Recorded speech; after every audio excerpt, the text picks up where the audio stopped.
day everyone! So, karon atong kauban si Miss Marie Bautista, isa ka resident sa Bosalian, Talibon, Bohol, kung asa nato gikandak ang atong activity nga coastal cleanup og mangroves planting para ipangutana kung unsa ang mga benepisyo or kabaguhan nga iyahang nakitaan sa atong gibuhat nga activity.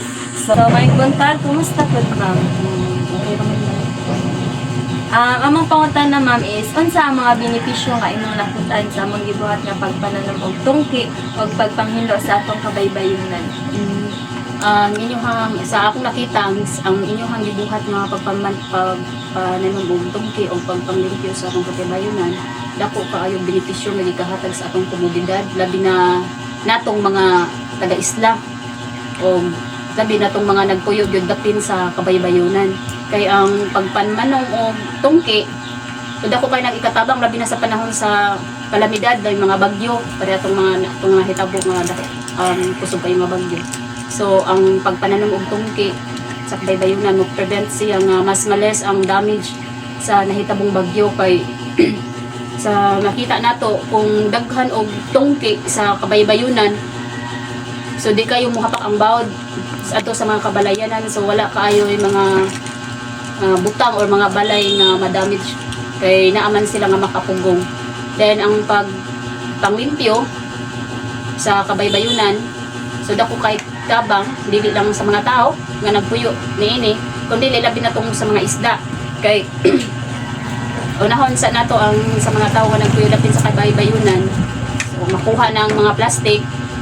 So pag nakanindot kay ang mga tao nga magsuroy-suroy dapin sa kabaybayonan dili na masamad, labi na nang daghan man gud kayong buak nga botelya o nga anara sa baybayon. So kung sa inyo hang gihimo nga pagpanghinlo, so di na kuanan ka ng kumpiyansa na mga tao nga pwede na sila magtinel kay kasagaran labi na anang mga bisita nato nga taga isla, mo bisita man gyud sa ato ang isla, kanang safe na sila nga bisan pag magtiniil sila kanang wala na yung mga kanang buak nga botelya or kanang mga bildo nga ilahang matamakan niya, limpyo na sad ang tibuok baybayon.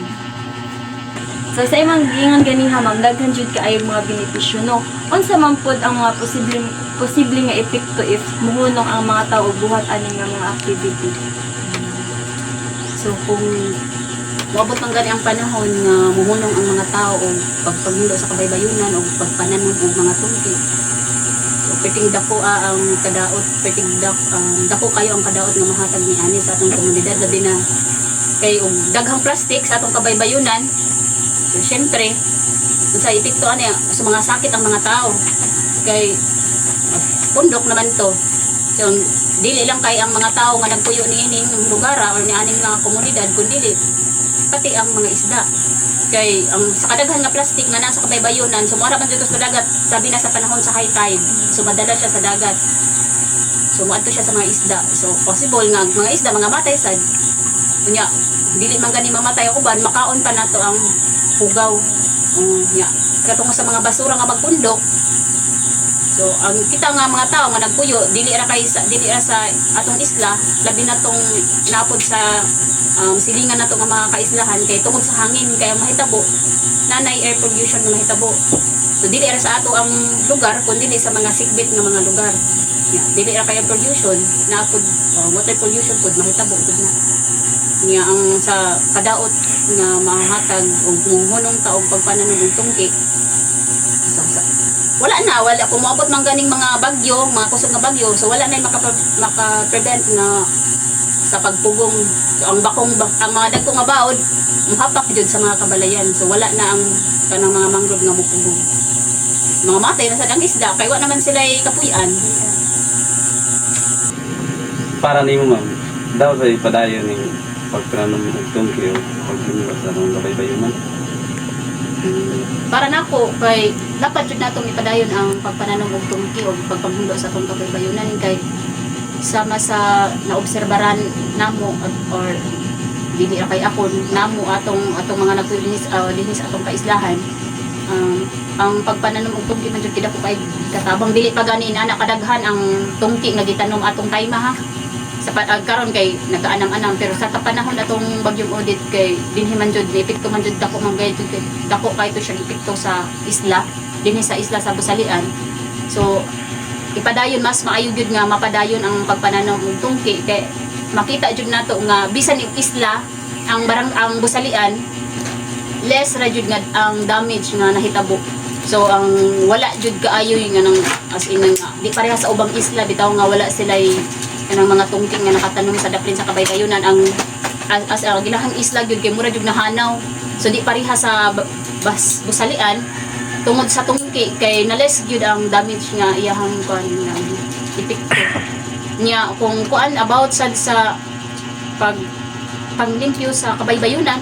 So makita nato bisan man gani anas kuan kung makita maglakaw-lakaw ta. So dako kay gikatabang ang limpyo gyud kay kuan kay sa imong panan-aw nang wa kay kuan nga bas wa kay makita ang kuan ba. So bisan gani murag last year ang busalian kay usa sa mga na-awardan o usa sa barangay nga pinakalimpyo nga isla. Kay daghan man yung isla dire pero ang barangay Busalian usa sa mga na-awardan nga usa sa pinakalimpyo isla. Unsa kay mas maayong buhaton man para ma-encourage ang uban nga mananom og tungki o manghindot sa atong baybayon. So para ma-encourage ang uban kay sa panahon ng karon kay dili ta inana kadali no, dili inana kadali ang pag-encourage sa uban labi na ang pagpanghimlo ug ayuda pa hinom na dali ra kayo. So ang mas maayong buhaton ana para ma-encourage ang uban nga mubuhat ana nga mga butang, magpatabang ta sa ato ang barangay.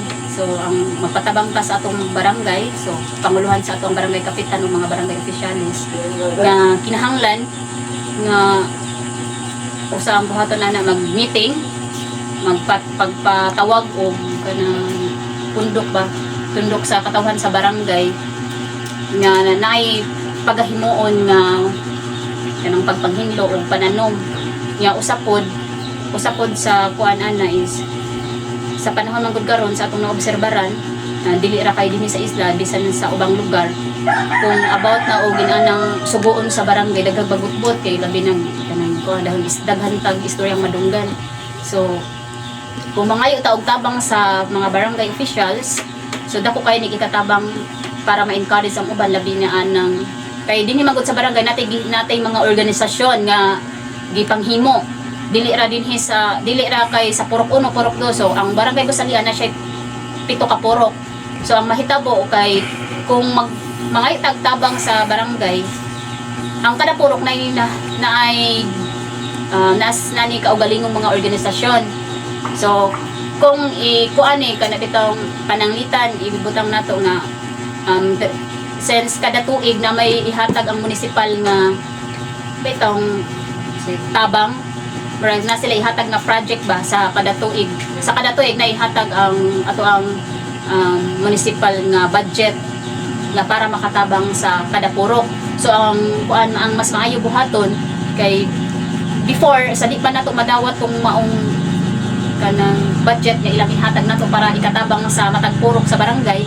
So mas maayo nga murag ato sa silang tagaan pud kay ang municipal muhatag man, so ang katawhan sa barangay ato pud silang tagaan nga og kanang buhatonon para makatabang pud sa ato ang barangay. Dili ra man pud kay ang barangay official sila maka